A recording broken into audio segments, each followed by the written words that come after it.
Hello and welcome to another Daily Muppet.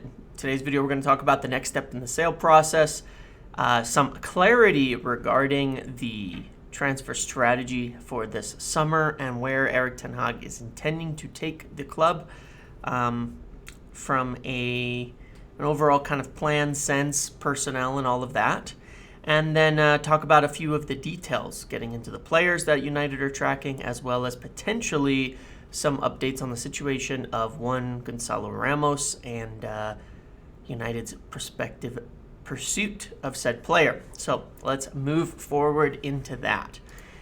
Starting things off, the next step in the sale process is fairly straightforward. Last week there was discussions between the Glazers about what to do next in the Rain Group. I think it was Wednesday morning or Tuesday evening, I got a message that the Glazers wanted another round to move forward, that they wanted to have parties get together and discuss and move ahead. Interestingly enough, I was also told that Rain Group feel there's a preferred bidder, but that the Glazers continue to want them to kind of bid against each other and go up higher and things like that. I don't know who, I don't know why, I don't know what, but that is the case. And then Wednesday morning, an article comes out from the Telegraph yesterday morning that states that the next stage of the sale was set to move forward with negotiations imminently. And so the parties have been waiting to hear back from the Glazers specifically on what they're doing next, but I believe they both have felt as if they would continue to move forward. At the same time, both parties have been drawing kind of a hard line that they don't want to just go bidding against each other forever. So rather than the next round being bids, it sounds a little more like it might just be direct talks with the Rain Group to negotiate, figure out what their kind of top-end pricing and structure of the payments would be in separate conversations, and then from there, select the party and move forward. Should they be in a suitable range? I still think they will be. I still believe that the sale will happen as expected, and this is kind of the next stage of it. Really, the simplest answer it all comes down to is the Glazers want to get the most money. That's what I've maintained from the start, and that's how I still feel things are right now. And so that's kind of what I would expect. So they should be moving forward into negotiations. Maybe we'll get some sort of briefing this week about that going ahead or when those are going to be planned for. But yeah, that's where things are at the moment, and that's where they're moving forward. So I would take it as cautiously, again, optimistic. It's really the tricky part here where both sides are saying, look, Ineos and Qatar both saying there's no other bidders really. We're not just going to keep bidding against each other and driving this price up for the Glazers endlessly. So this is what we've got. I don't think they're willing to go into another round of blind bids. So, it's really, rather than exclusivity talks, probably more like direct negotiations with both parties, and then, buyer being selected from there. Moving into clarity. It was interesting because in the last video I was very kind of a bit agitated with the transfer policy, things like that, because I've heard some things that, are concerning, like it said about, Wout Weghorst. Well, you look yesterday how much better the team was without him in it. Oh my God. He should not be playing for United, in my opinion. I understand he works hard. I understand all of that. He just doesn't offer enough. It just doesn't offer enough in so many different ways. And so my point on the whole discussion was that we should have higher aims. Cannot just do, well, manager likes him, and that's the strategy, right? But the way that the transfer structure should work and the way things should happen is the manager sets out this way of how he wants to play. This is how I want to set up. This is how I want to play. This, formation. This is the profiles, or kind of the general gist of what I'm looking for. And then the football structure, recruitment structure, analysts, scouts, all of that are then supposed to say, okay, this is kind of the exact profile. This is what fits what you're looking for. These are the players. This is what we can get. And that's all I really want, is I want that to happen, and I want there to be a clear and concise strategy that isn't just specifically based on players, on individuals, but on profiles and an overall, way of playing. And yesterday provided some decent clarity because, United's kind of structure on the pitch has been a bit of a mess recently, without Casemiro, but also even before that, it hasn't been that clear at times. In summer and in the first 2 games, interestingly, there was a very clear strategy. United played a very obvious 4-3-3 setup with one holding midfielder and, kind of transitioning into a 3-1-6 in game with one of the fullbacks tucking in and then moving forward. And you saw it a lot yesterday in the beginning with Luke Shaw coming into the midfield next to McTominay and then moving up further beyond that. And the 2 8s of Bruno and Sabitzer playing closer to the same level. Bruno sometimes coming deeper, I think mostly due to the deficiencies of Scott McTominay on the ball, to help out so that McTominay's role was more purely a defensive role. But you've been seeing that Bruno deeper, not a 4-2-3-1 with a 10, but a 4-3-3 with 2 8s. And that was how we started this. That was in preseason. Fred was playing in that pivot, and people were saying, we'll get Frankie de Jong, and he's going to play there. We didn't get Frankie de Jong. We got Casemiro, different players. And so the bet is kind of, can Casemiro play that role? Probably with a person next to him, especially a fullback tucking in, which is a part of the strategy, going to 3-2-5 and then transitioning into 3-1-6 in the final third. But it explains a lot about the profiles I've been hearing, the players, the names, because I've been trying to think and wonder, what the hell, the names have been somewhat all over the place. Legitimate names to where it's making my head spin. I usually hear a lot of real names. I'm confident in the names I'm hearing as to what are real targets for United, but they haven't made any sense. We've heard a lot of more attacking midfielder names, right? And it's always why? We have Bruno Fernandes, why? It actually all makes sense now when I'm starting to look at it. And this is what I wanted to show and clear up about our transfer strategy, because based on the names and targets that we're looking at, this is what is going on, okay? Where is it? Here. All right.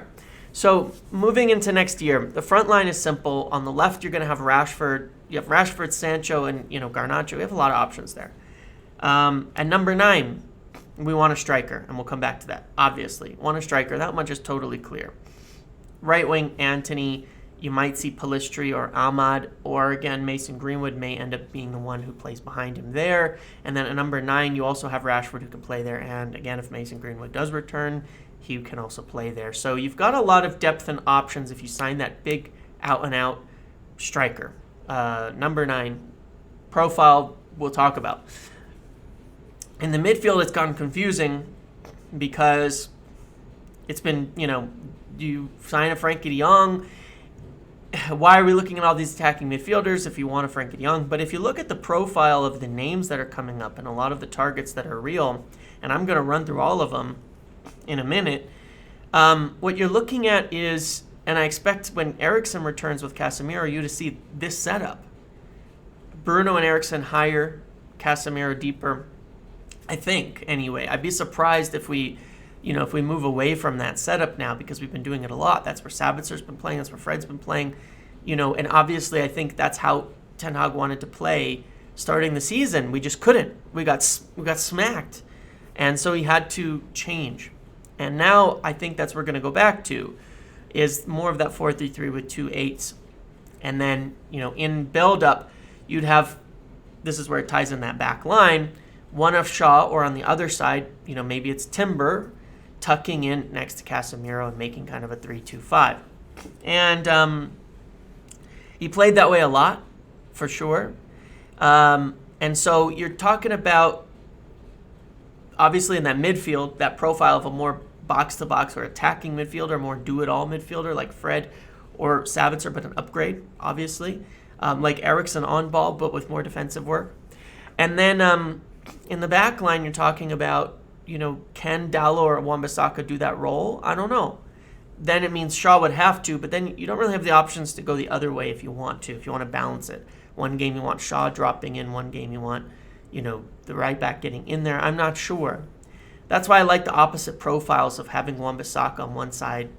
You could swap. But someone like Timber could cover for Varane for this role in the back line because it requires really good playing out the back from your center backs with a fullback. Regardless, you can see overall Maguire departing, why you'd want some sort of right back, center back. And there's been some names like Pavard and people like that as well. And then goalkeeper is an absolute necessity for this. Being able to play out the back in this kind of strategy of this 4-3-3. I mean, to start the season off, that Brentford game was a disaster class by David De Gea. That's a big part of why it didn't work. The Brentford game, the 4-0 Brentford game, that was a huge part of why that setup didn't work. It was terrible passing out the back from the goalkeeper and a bunch of mistakes. I mean, outside from just spilling the ball into the net. So you're looking at, ideally in the starting 11, at least 3 signings. Striker, a midfielder who's like, you could get by with Fred, Eriksen, someone like that. But ideally you want one who can do more, all of it. And then a goalkeeper. And I think those are the 3 ones you have to get. And then you're looking at probably something with the right back, center back as well in that position. Now, beyond that, the next most important thing, or maybe equally as important, is obviously some sort of understudy for Casemiro, because when he's out, you need somebody who can still play this game. Now, I think it's a little less urgent than people think if you upgrade these other positions. It's not like you're getting... it's not like Arsenal don't have a drop-off when Partey doesn't play at that position, or City or Liverpool. It's going to be a drop-off, but the drop-off is how severe, right? And so it's going to be about this. You can sign that number 9 without a sale because you letting these players all go. You need to move Donny van de Beek. Essentially, you're replacing Donny van de Beek. If you think of Donny van de Beek as that advanced 8, you need to let him go and replace him with a starting level player. So then you have Bruno, Eriksen, Fred, and a signing as your 4 main players for those 2 positions. And that makes sense. That pushes Fred into rotation, pushes Eriksen into rotation, and you get a really top-level starter there, ideally, right? You have to move Scott McTominay on to get a backup for Casemiro because obviously Ten Hag views him as a 6. And then in the back line, you're going to have to move Maguire to get a center back who can maybe cover on the right side as well. And then in the goalkeeper situation, as we know, we got to resolve Dean Henderson. You can still make a signing of a goalkeeper and have David De Gea be the second one. So that's kind of the setup. I think it starts to make sense when you look at all the things they want to get done. Is it all going to get done this window? I don't know. But I think for me, the necessities are striker, goalkeeper, and that center mid position, because I think you really, really, really, really want that better Fred, better Eriksen. Maybe it's not better. Maybe a combo. Whatever combo you can get that would be like Eriksen and Fred together is the perfect player for that. And so let's talk about a bunch of names, because I've been hearing a lot of names, and they're not all exactly the same. But you can see how they all can kind of fit into that role, even if what they bring, some are more well-rounded. These are all legitimate names United are linked to. And it's hard to say at this stage who would be the preference. But there's McAllister. I put something about that one a while ago, and I'd even heard United had made some contact with Brighton. There's a story from a good reporter from Argentina that Arsenal, Liverpool, and United are all interested. City are too. But he said United, Liverpool, and Arsenal are interested, and 2 of the clubs are already in negotiations. I'd keep an eye on that one. There's Vega from Spain.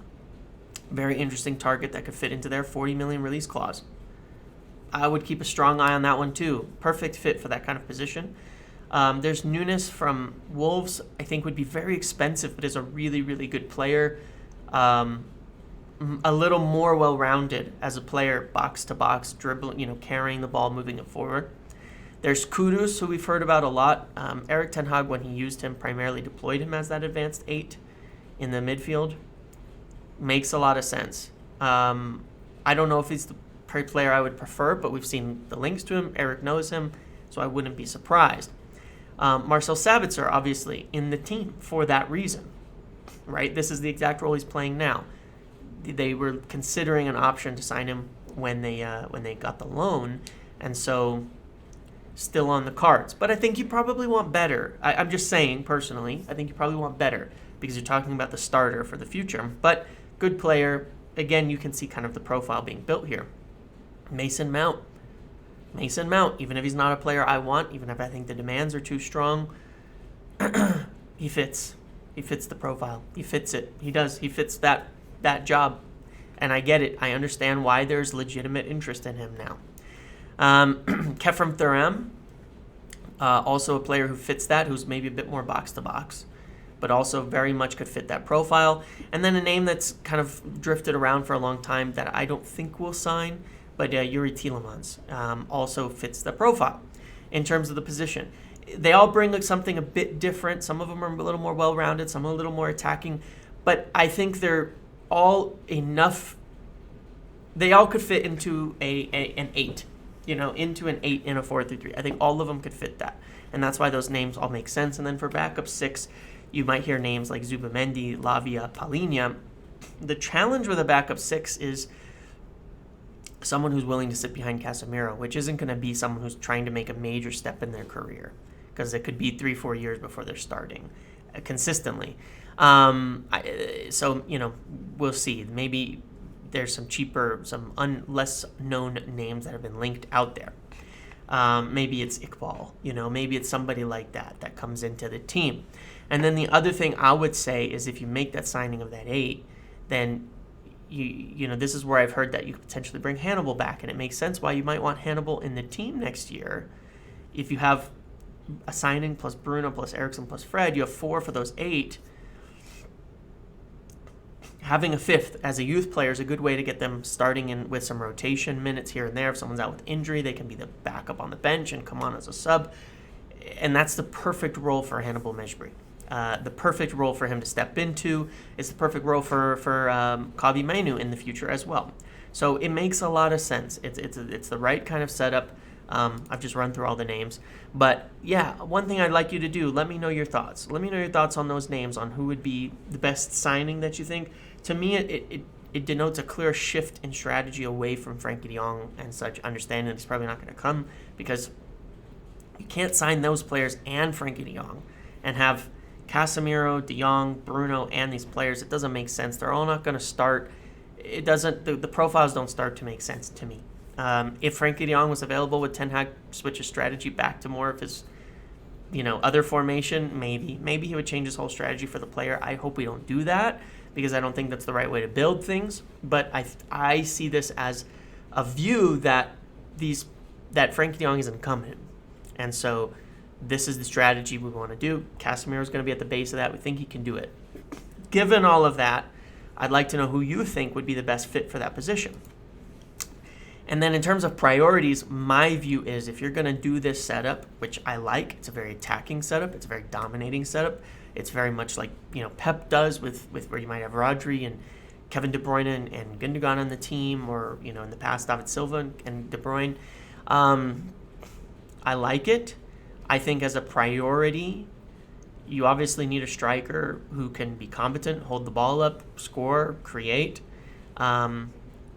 And you need that goalkeeper, because it's going to be playing out the back with fewer players dropping in deep.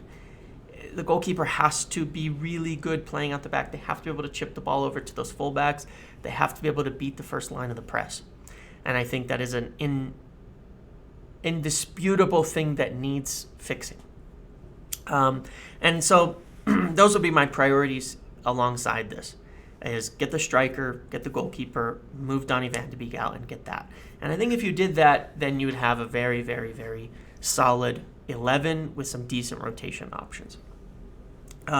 Last kind of update on this with regards to Gonzalo Ramos. I'd heard a few days ago there may have been some further discussions with the camp regarding bringing him in this summer, and apparently there's some reports in 2 of the Portuguese papers that are actually pretty decent that United have made some recent contact and are trying to get ahead of the line for summer. Benfica aren't wanting to really get into negotiations beyond his release clause during the year, which is normal for them. They're still in Champions League and all of that. So I think that's fine. But I'm definitely seeing some indications that United may be quietly trying to move there. And it makes sense. You see the challenge with Kane, with Levy. The challenge, obviously, we know with De Laurentiis at Napoli and the cost of Osimhen. It's why I've kind of always considered there's a good chance it falls back to Gonzalo Ramos in the end. There's been some movement. They're definitely working on this. In the midfield, I don't know who the preferred target might be at this point in time because there's so many names and it's being explored. For striker, the name's a little more obvious. And it's moving. It's moving. They're moving on it. So I guess we'll see what happens next, okay? All right. That's all I have for today. Thank you for watching. Make sure to like, comment, subscribe, turn notifications on. And I will see you in the next video.